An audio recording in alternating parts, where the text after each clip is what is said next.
Hello everyone. It's James again. And today, I want to talk about an important topic.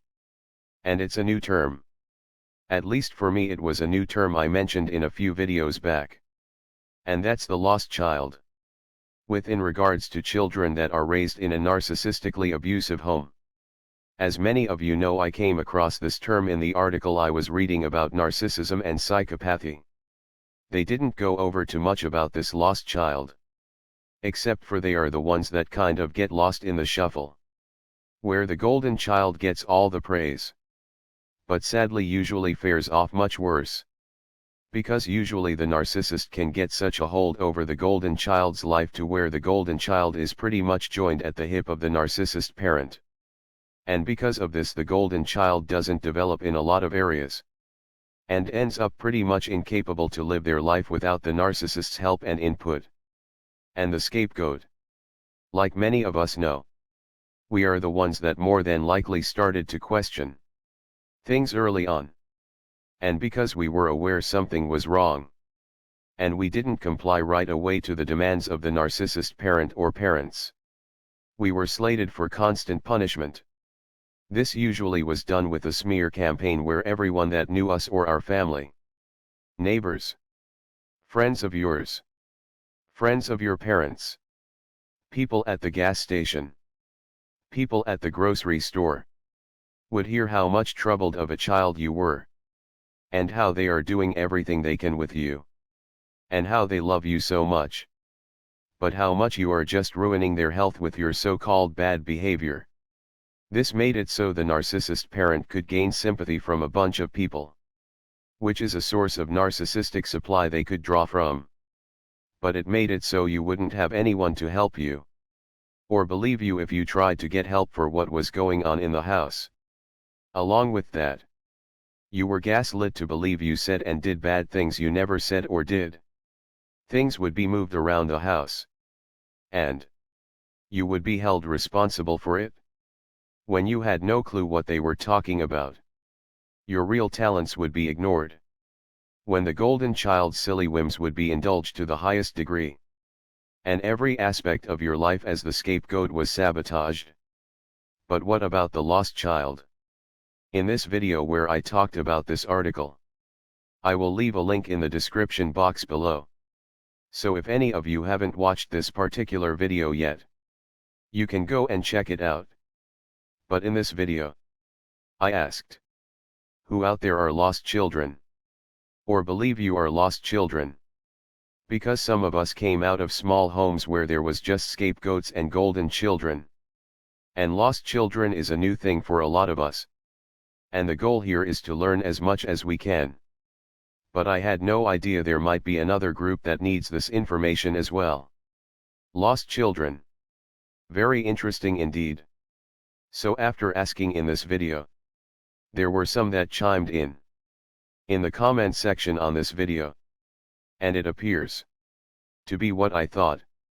It looks like most of these lost children came from homes with multiple children.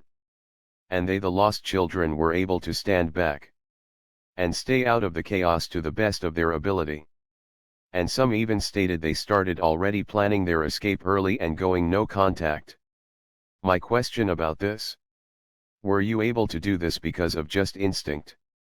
Or did you see what was happening to the scapegoat and say to yourself, nope, that's not going to happen to me. I'm going to keep my mouth shut, be quiet, and act like I'm invisible? The other question is, when you were able to escape, did you move to another state or across town right away with going no contact? How did you make your choices in what you did? All of this is very important. Because it's like backwards engineering the process. Because if the process is what I think it might be, it sounds very much like what many talk about when dealing with narcissists. Or new people for that matter. And that's observe. Don't show your hand. You don't know this new person. You don't know what they are about. And if you don't show your hand, and you are just observing for the moment, and then you start to notice behavior that makes your radar pop up, You say to yourself, I'm going to just fade into the background and slowly lose contact with this person. Because eventually they will find another target. You see, narcissists love shiny things. Meaning, if you are bait jumping around showing you're a people pleaser, you react before thinking. You put your cards on the table before getting to know someone new. They know they have a live fish. Now, as discussed before, some narcissists are good at hiding their true colors due to practice. But in many cases, if you observe, watching and minding your surroundings, and listen to that feeling in your gut the Most High God gives you, oftentimes you can avoid danger. I'm wondering if that was the case with many of you lost children.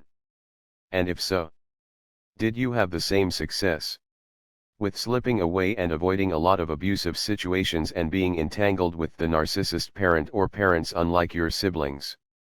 Also, some mentioned they were able to start the healing process a lot sooner. Is this true for other lost children out there? And if so, what was the thing that sparked that feeling in you to do the self-work and realize that home you grew up in utterly sucked? And it was horribly abusive. Because even if you weren't the brunt of the abuse, you were still around it, and it still had its effects.